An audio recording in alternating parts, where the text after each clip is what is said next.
దేవుని మాట అనే కార్యక్రమానికి ప్రతి ఒక్కరిని ప్రేమపూర్వకంగా ఆహ్వానిస్తూ ఉన్నానండి. దేవునిపేట ప్రతి ఒక్కరికి వందనాలు. మీరు చేస్తున్న ఫోన్ కాల్స్ బట్టి, మెసేజ్ని బట్టి, మీరిస్తున్న సాక్ష్యాలను బట్టి దేవుని నామానికే మహిమ కలుగును గాక.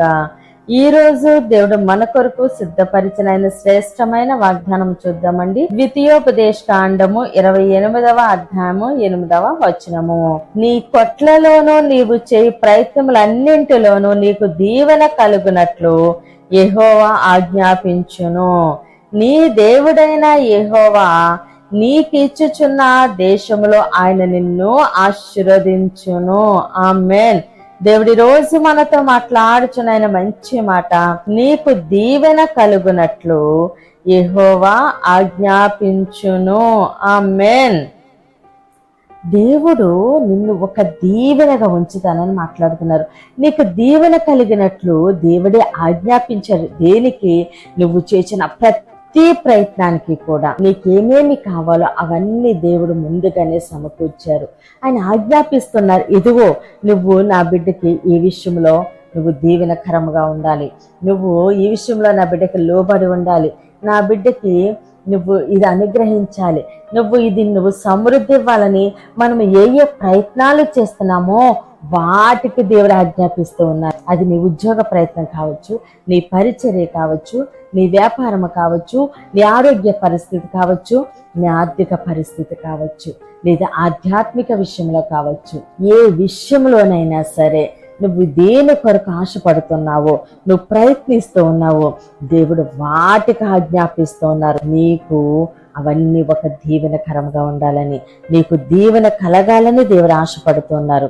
కాబట్టి నువ్వు చేయి ప్రతి ప్రయత్నం ముందు దేవుడు నీకు తోడుగా ఉన్నారు.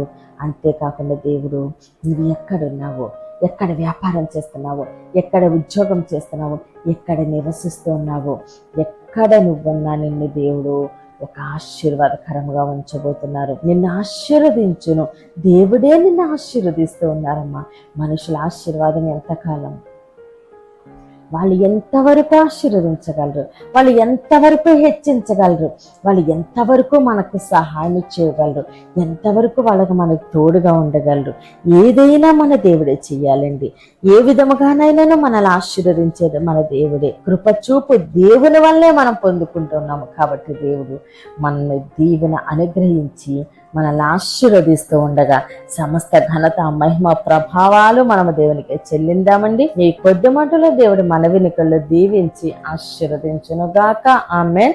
ప్రేర్ చేసుకుందామండి. అందరూ కన్నులు మూసుకుని ప్రేర్లు ఏకీభవించండి. మహోన్నతుడ, మహాగణుడ, పరిశుద్ధుడానికి స్తోత్రాలు, వందనాలు తండ్రి. ఇచ్చిన వాగ్దానం మా జీవితాల్లో నూరంతలుగా ఫలించును గాక. దైవజనుల వారి కుటుంబాలు, సంఘాలు, పరిచర్యలు యేసు నామములని దీవించబడును గాక. యెరూషలేముకి యేసు నామములనే క్షేమము కలుగును గాక. ఈరోజు పుట్టినరోజు, పెళ్లి రోజు జరుపుకుంటున్న ప్రతి ఒక్కరికి ఈ సంవత్సరం ఒక ఆశీర్వాదకరంగా ఉండును గాక. ఎగ్జామ్స్ రాస్తున్న ప్రతి బిడ్డకి వేసినములు గొప్ప విజయము కలుగును గాక. ఎవ్వరి బిడ్డలకి వేసినములు మంచి భవిష్యత్తు కలుగును గాక. పనుల విషయంలో, ఉద్యోగ విషయంలో, వ్యాపార విషయంలో, జీవనోపాధి విషయంలో యేసు నామంలోనే ద్వారాలు తెరవబడును గాక. మాటలని బిడ్డలు యేసు నామములో ధారాళంగా మాట్లాడుదురు గాక. నడవలేని బిడ్డలు యేసు నామములో లేచి నడుచుదురు గాక. కంటి సమస్య నుంచి, వినికిడి సమస్య నుంచి యేసు నామంలోనే విడుదల కలుగును గాక. మూయబడిన ప్రతి గర్భము యేసు నామంలోనే తెరవబడును గాక.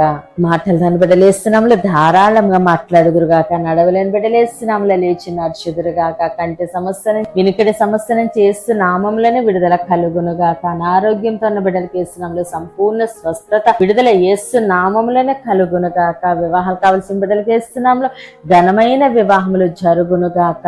అప్పులు, ఆర్థిక ఇబ్బందులు, నిందల, అవమానాల నుంచి యేసు నామములోనే విడుదల కలుగునుగాక.